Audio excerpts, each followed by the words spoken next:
waaw kay asalaamaaleykum wa rahmatullahi taala wa barakaatu mbokki jullit yi mbokki taalibe yi ñoo ngi leen di nuyu fii ñi laan doon nuyoo muy Akasa TV BM seen bu mag bi tele ci poos nga doon boos boole ko di noos muy Akasa TV BM fii si Daaru Salaam Wanaar waaye nag tey ji ñu toog ak commando Diaz mi nga xamante ni kenn ñëpp ràññe nañu ko ci taxawaayam ci commune bi tey nag ñu fas yéene waxtaan li jëm ci commune bi ak itam taxawaayu monsieur le maire ci commune bi waaye balaa ñu si sori rek dañuy bàyyi commando Dia mu daal di nuyoo incha allah commando Diaz ñu ngi lay nuyu bu baax di ziar. maa ngi lay fay Sall di nuyu téléspectateurs yi Akasa TV BM yi di nuyu sama maire Aliou Tyson di nuyu waa groupe ànd jàppale monsieur le maire Aliou Tyson di leen jox seen wàccuwaay di leen wax ne ñu ngi fii ci Akasa TV BM pare pour def fi benn interview boo xamante ni tey dañoo ñëw pour leeral li nga xamante ni tey moom la fi maire nekk di liggéey am na si ñoo xamante ni gisuñu ko ñu wax ko wane ko su ko defee ñoom ñu gis ko donc loolu moo ñu fi indi maa ngi lay bàyyee kàddu gi. macha allah commando ñu ngi lay fay nuyoo bu baax di rafetlu it sa kaddu di rafetlu it sa teewaay fii ci Akasa TV BM te ci poste nga doon boos mu nekk loo xam ne yàgg nañ koo programmé mu nekk loo xam ne tamit yàgg nañ koo bëgg mu nekk loo xamante ni tey utee nañ ko nu ne mais tey lañu ko door a am ndax jot bi moom mayewul loolu ñun tim ñu nekkoon fu ne waaye commando gannaaw bu ñu la nuyoo ba pare dañuy dugg ci liggéey bi ñu xuus tuuti ci taxawaay bi nga xam ne mooy taxawaayu liggéey bi ndax dañ ñoo yónni nag ba pare itam dañ ñoo yóbbante muy askan wi commune Mabo ak taxawaayu Aliou nan nga ko jàngatee yow. waaw commune Mabo ak taxawaayu Aliou su ma ciy wax damay fier parce que Aliou avant tout dafa nekk koo xamante ni jàmbaar la joo xamante ni tey ku ko xool xam ne jàmbaar la man autorité damay tàmm ci yow ñaar koo xamante ni tey bëgg nga sa askan koo xamante ni tey yëg nga sa askan koo xamante ni tamit loo am delloo ko sa askan royukaay la exemple la parce que dencul dara su ko neexoon lu askan bi moom mu jël ko boole ko ak li moom tee ko waaye dafa jël li askan bi moom ak moom li mu moom delloowaat ko ci askan bi am na ñoo xam ne nag gisuñu waaye nag kenn du leen ci blâmer am nañ ci plein droit donc su may ñëw ci taxawaay bi nga xam ne moom la am fii ci commune Mabo yaatu na lool ba mënuñu wax lépp ci benn émission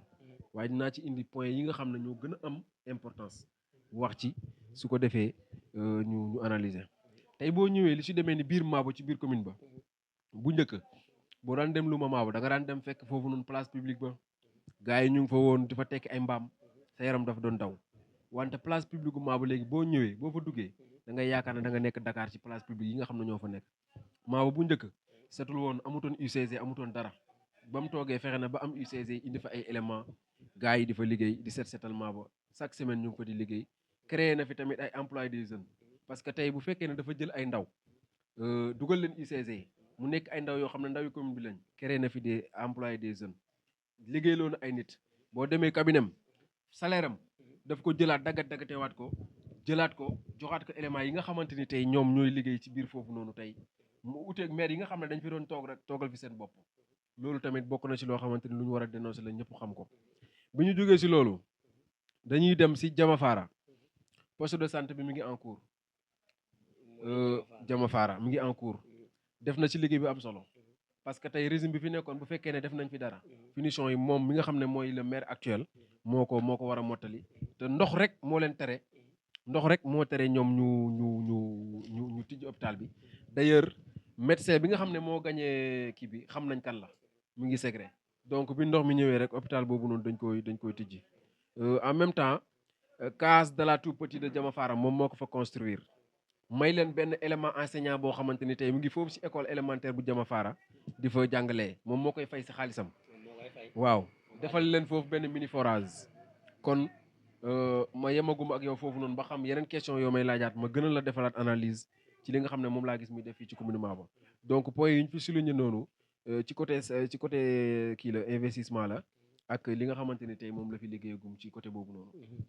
macha allah ginnaaw bi ñu la déggee sa kaddu mel na ni lim nga loo xamante ni bari na te am na njëriñ surtout it Mabo mu mel ni da nga leen limal loo xam ne ñoom it macha allah ci yoo xam ne daan na fa am ndax lumu bi daa mel dañ koo toxal loolu am na fa Jamafara itam limal nga leen carte de santé yaakaar naa boo xam ne ñu ngi leen koy defaral noppeegul macha allah waaye itam damay dégg itam ci wàllu courant loo ñu ci mën a limal ndax kat am nañ yóbbante bu bari ci courant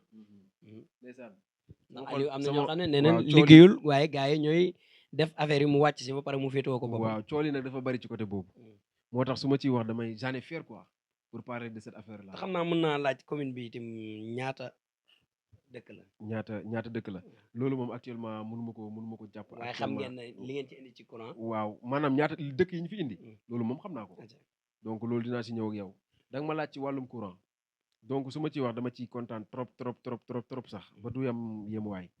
courant bi tey boo ñëwee les 2 Kër Mademba sont en construction bu fekkoon ne dañoo fekk mu pare dañ ñaan jiwoo ko indi. mais comme dem ñoom it ñu ngi jooy ndox de. waaw ñu ngi jooy ndox. te loolu ndox mi tamit yàgg na fa lool te ñoom am nañ seen forage. loolu tamit mu ngi ci parce que ni mu def ba indil ko Jama Faara. te yéen sax est-ce que seen may ko kumpal seen waa ji nekkul Kër Mademba. kan la seen bras droit bi Dame Sakho. waaw mu ngi foofu mu ngi def liggéey bu am solo biir Kër Mademba. donc foofu suñu xel dafa dal bépp jafe-jafe bu fa am bu soobee yàlla dina régler. kon war ngeen a gaaw ci forage. waaw loolu moom du problème parce que nuñ def ba jox ko Jama Faara mën nañ ko def ba jox ko kii Kër Mademba googu noonu. donc ñoom seen courant yi ñu ngi en construction d'ailleurs gars yi ñu ngi liggéey ñu ngi samp poteau yeeg loolu noonu Kër Laaj Babou Seck seen courant bi tàkk na boo ñëwee Barkedji ñu ngi en construction Fass Gadd ñu ngi en construction Fass Dia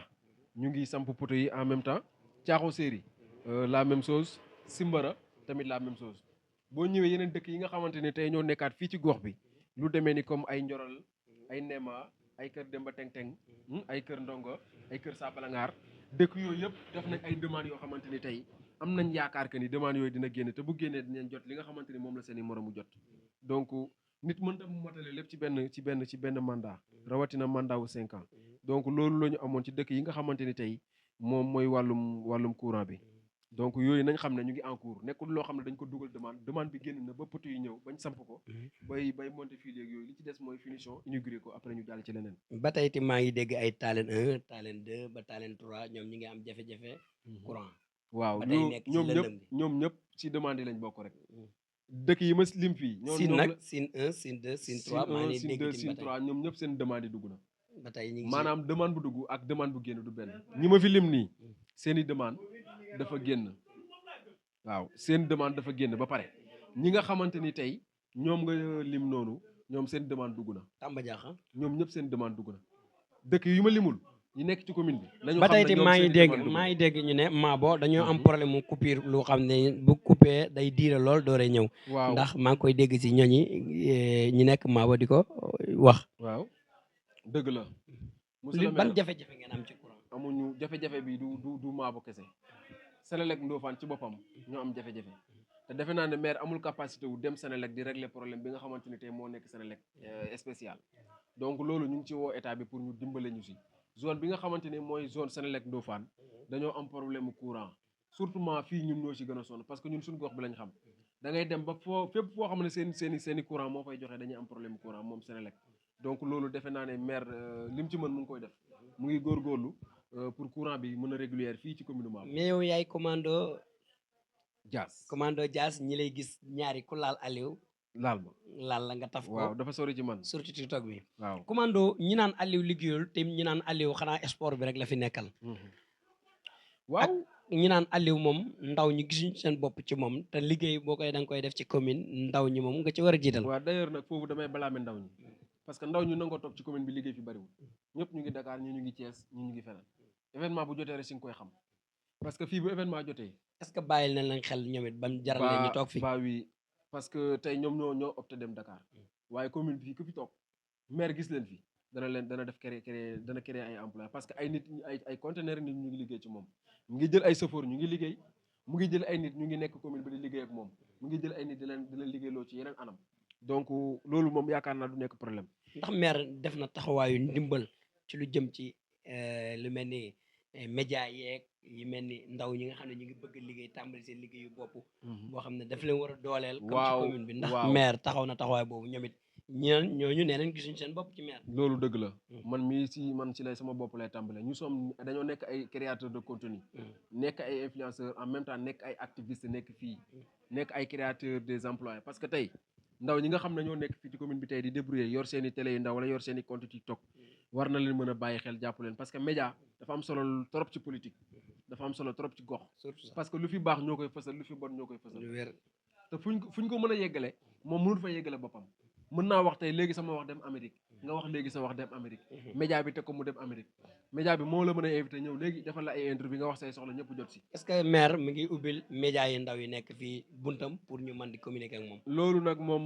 des na ma leer à 100 dafa mel pour ni cent itam des na de. waaw des na ma leer à 100 pour cent parce que en même temps tamit mën nañu wax ne des na waaye daal man mos naa ko gis mu ngi def benn interview sa naataango bi nekk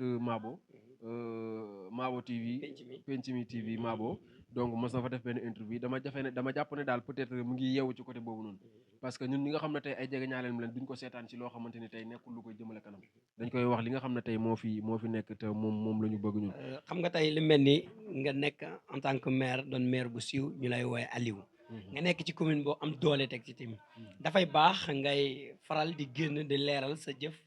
li nga liggéey mais est-ce que maire moom danay taxawaay boobu. waaw loolu daf ko yéex a def parce que man mi nga xamante ni tey maa ci mujj a dugg man may góorgóorlu sax di leeral li nga xam ne moom la fi liggéey waaye maire daf doon fooyee média bu njëkk gëmutoon ne maanaam nit war na ko mën a taxaw di ko fësalal dara loo xamante ni tey moom moo ko liggéey te fii kuy liggéey bëgg nga ñu fësalal li nga xam ne moom ngay liggéey te ñu koy fësal ci commune bi fii lañ nekk média yi xam li fi nekk ba pare di ko wax am lu leen wóor di ko wax donc côté boobu noonu defe naa ne mu ngi ci yeew bu baax a baax xam na rôle bi ñu am rôle bi média am ci liggéeyam moom war na ko xam parce que bu fekkee ne da ngay liggéey tamit te fësaloo bu subaa nga taxaw ne maa ngi liggéey lii kenn du la gëm parce que dañ naan anam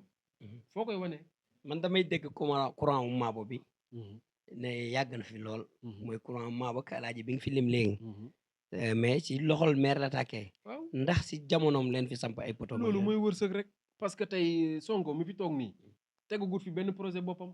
maanaam moom daa fekkoon continuité la rek état continuité pouvoir boo gis rek continuité moo fa nekk d'accord loo ci changé ba ci kër ku ne daa mel ni noonu la demee waaw mën na nekk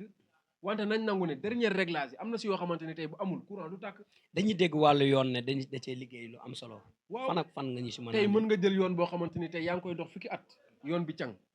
moom mu ñëw tey wax ci rek mu sotti mooy nekkul ne moom moo jëli maanaam moom li fa nekkoon commencé wut ko mais li ko yeggali moo ko def mooy ban mooy yoon yi fi nekk ni yëpp dox na ci ay doxam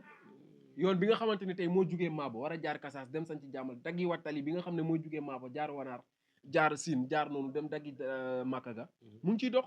yóbbu na fa waa ji ba mu xool nañ ko def nañ bilan beeg lépp. maire ni mu taxawee ci wàllu courant ba sax nga kiy lim ay est-ce que taxaw na ko ci wàllu forage ba ma ngi cee lim ay. waaw forage waaw. ban dëkk nga yaakaar ne parce que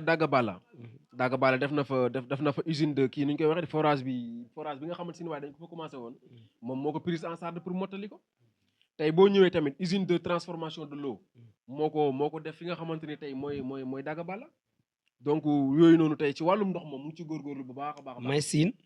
waaw Siin amul forage waaye Siin am na ndox. waaw parce que defe naa ndoxam Kasaas la jógee.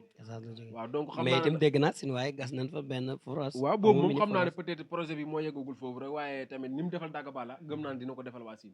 donc nañ ko xaar si loolu noonu incha allah rabbi dañ ciy waxtaan ak moom bu baax a baax projet yi nga xamante ni ñoo nekk en cours nekk en pause mu relever leen yëkkatiwaat leen su ko defee. boo ñu doon répéter liggéeyu Aliou balaa ñoo tàggoo.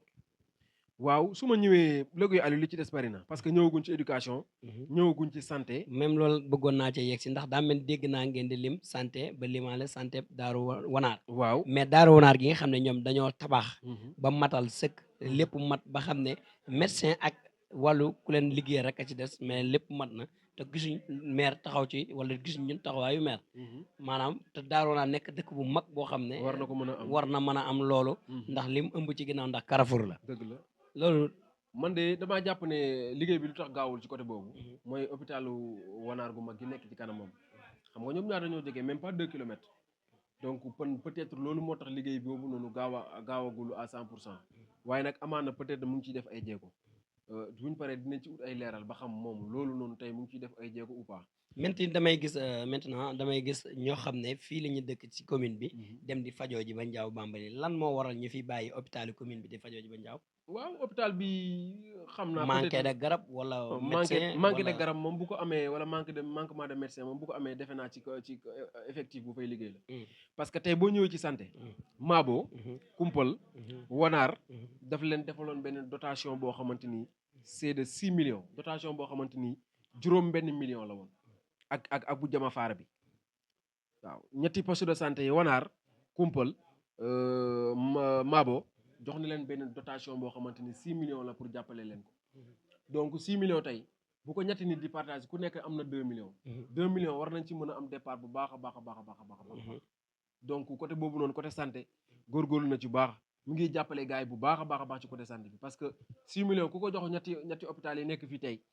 pour jàppale leen ko ci ab maire ba nga xam ne sa budget sax daanaka tey bu ñu la doon wax jox leen li ñu leen war a jox waru toll noonu tey nga def ko tey kooku jàmbaar la. macha allah côté santé mu ngi ci góorgóorlu. éducation mooy maanaam wàllum njàng mi.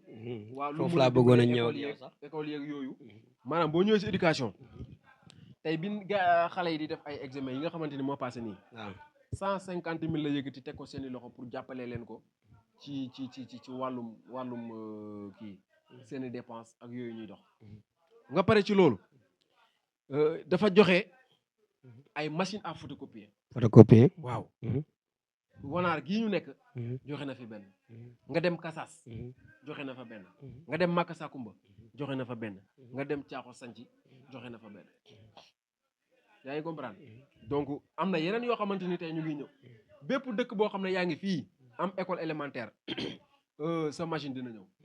ndax moom buy def day defal ñëpp defalul pour kenn bu amul lu ko gënal dëkk yëpp ay am courant dëkk yëpp ay am yoon képp koo xamante ni loo jooy da nga koy am donc loolu moom mën nañ ko seedeel.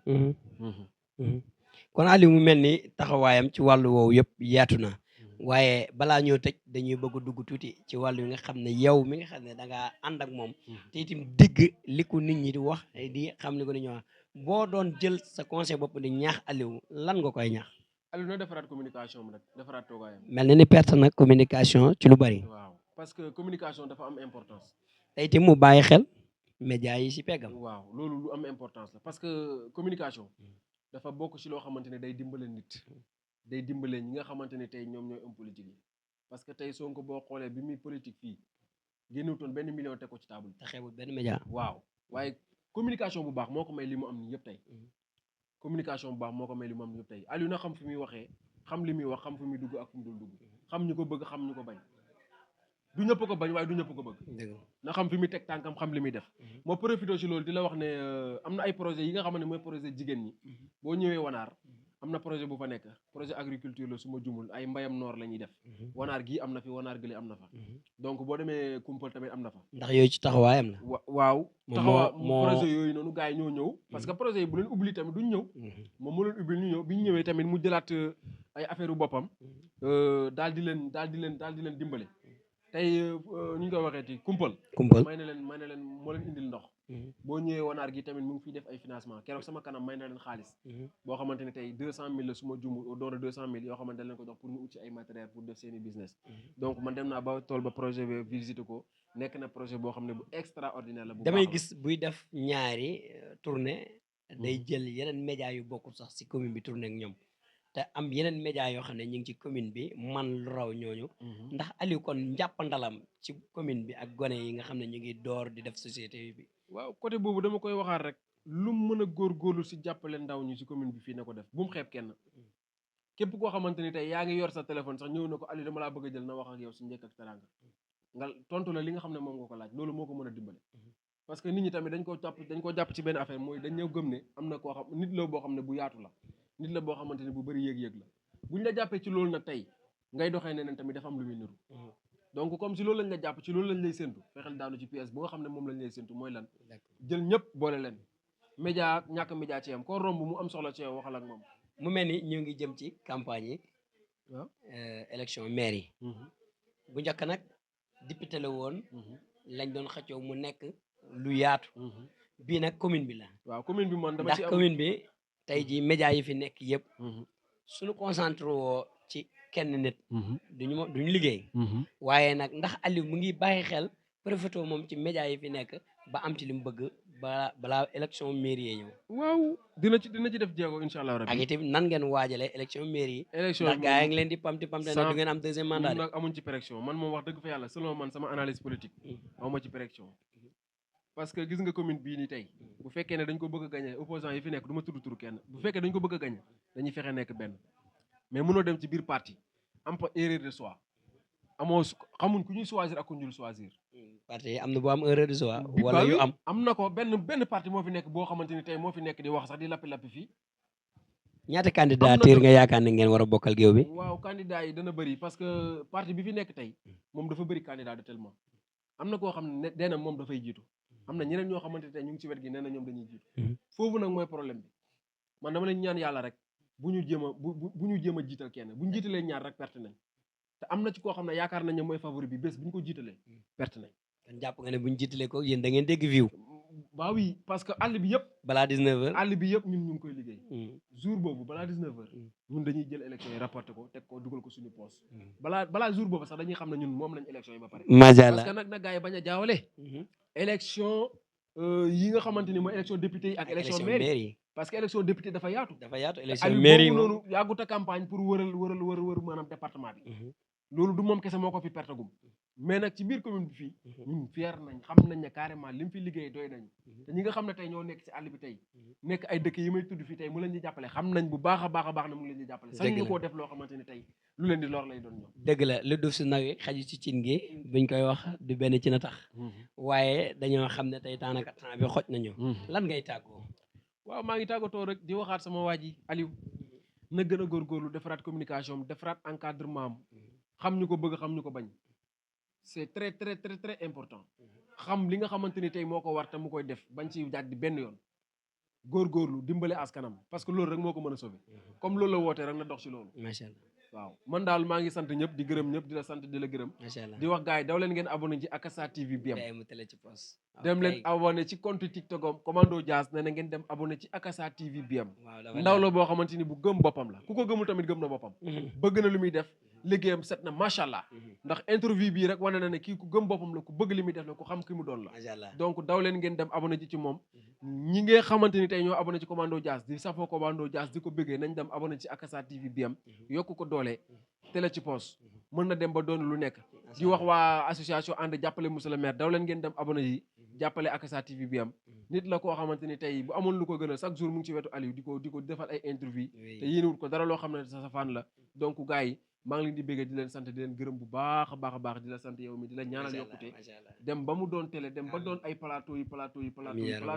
yàlla mën na ko te yàlla na ko yàlla def ci barki borom Daaru Salaam Wanaar Seck macha allah waaw kay gars yi ñoo ngi nekkoon fii Daaru Salaam Wanaar fii ci seen bu mag bi di Akassa TV BM ñu dalaloon fi kan Commando Jazz mu doon résumé rek li nga xam ne mooy liggéeyu Aliou te taxawaayu itam monsieur le maire Alioune Tyson nag buñ koy wax mooy maire Mabo macha allah kooku taxawaayam moom it am na solo lool ndax soo déggee Commando Jazz répété na fi wàllu courant répété na fi wàllu santé répété na fi itam wàllu ndox ak lu ne ba daanaka indi na fi lépp loo xam ne Aliou def na ko kon ñu leen di wax dig daje incha allah ba beneen numéro beneen émission incha allah rabbi Akassa TV BM mu télé ci poste nga doon poste jaajëf.